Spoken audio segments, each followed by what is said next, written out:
Hi guys! This is Admin Rich. Patuloy po natin labanan ang mga nagkakalat ng mga fake news or disinformation sa social media.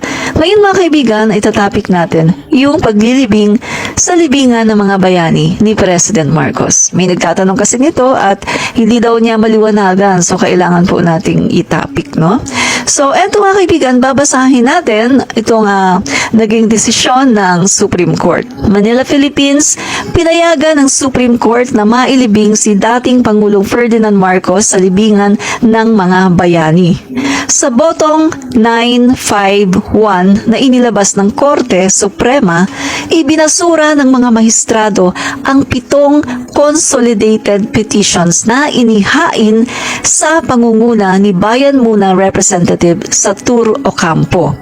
Sa binasang desisyon ni SC spokesperson Teodoro T, nakasaad na binawi na ang pinalabas na status quo and order. Aniya, walang nakitang pang-aabuso ang Supreme Court at wala ring nilabag na batas sa paglibing kay Marcos sa libingan ng mga bayani. Hindi rin umano sakop ng 1993 agreement sa pagitan ni dating Pangulong Fidel V. Ramos at ang pamilyang Marcos na nagsasaad na ang labi ng dating Pangulo ay ilibing sa Batak, Ilocos Norte.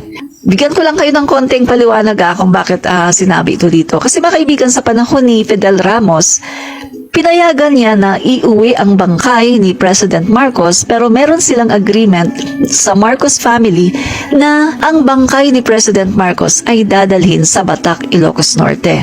Pero dahil nga hindi na si Fidel Ramos ang presidente, so ibig sabihin mga kaibigan, wala na yung agreement mga kaibigan, dahil nga hindi nasakop yun dun sa agreement nila dahil iba na yung presidente. And then, mga kaibigan, hindi rin umano na convict. Tingnan nyo ha? Listen properly.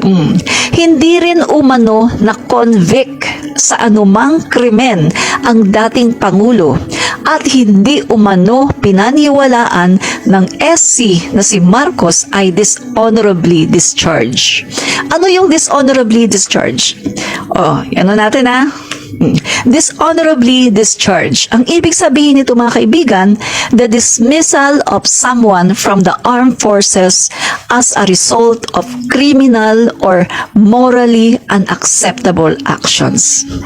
See, mga kaibigan, even the Supreme Court, aminado sila na si President Marcos ay hindi kailanman na-convict. At hindi siya dishonorably discharged. Wala siyang conviction na siya ay nagkasala ng criminal or morally acceptable actions. Wala. Malinis ang pangalan ni President Marcos. No conviction, not even one. Diba? Kahit yung malundasan case, diba? Nakulong siya noon ng kaunting panahon kasi nga pinagbintangan siya. Pero anong nangyari? Ipinagtanggol niya ang kanyang sarili at umapila sa Supreme Court at napatunayan na siya ay walang sala. So malinaw na malinaw mga kaibigan. Basahin natin ulit para doon sa mga nadirimlan ang mga pag-iisip, no? Para kayo naman ay medyo gumising-gising sa inyong pagkakahimlay. Sabi dito mga kaibigan, hindi rin umano na convict sa anumang krimen. Ulitin natin mga kaibigan magandang part ito para doon sa mga walang ginawa kundi magsabi na magnanakaw daw, no? Okay, ulitin natin ulit. Hindi rin umano na convict sa anumang krimen ang dating Pangulo at hindi umano pinaniwalaan ng Supreme Court na si Marcos ay dishonorably discharged. Ulitin ko pangalawang beses. Hindi rin umano na convict sa anumang krimen ang dating Pangulo at hindi umano pinaniwalaan ng SC na si Marcos ay dishonorably discharged. Ulitin ko ulit, anong ibig sabihin ng dishonorably discharged? Dishonorably discharged, ang ibig sabihin nito ay dismissal, no? Dinidismiss ang isang sundalo o ang isang pulis, no? Dinidismiss sila sa armed forces bilang resulta ng kanilang paggawa ng krimen na morally unacceptable, no? So, ulitin ko, dishonorably discharge, the dismissal of someone from the armed forces as a result of criminal or morally unacceptable actions. So, si President Marcos, malinaw na hindi siya convicted. Wala siya kahit isang conviction. Wala. Malinis si President Marcos Sr. Kaya doon sa mga nagbibintang, sinabi ito mismo ng Supreme Court sa kanilang verdict, no? So, Rappler, gusto mo akong i-fact check? Pero Piles, gusto mo akong i-fact check?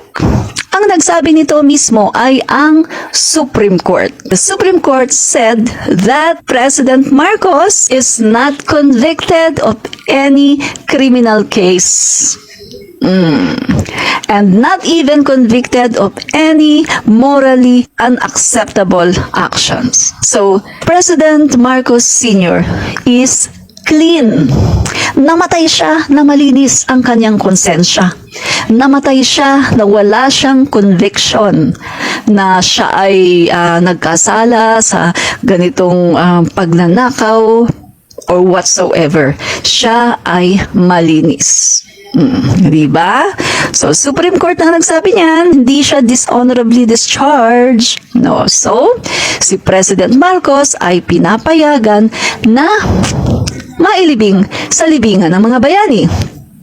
Pero merong tumutol siyempre na judges, no? Yan ay sina Carpio, Leonen, Kagiwa. So, alam na naman natin mga kaibigan, mga classmate ito ni Pinoy. So, sila yung mga tumutol.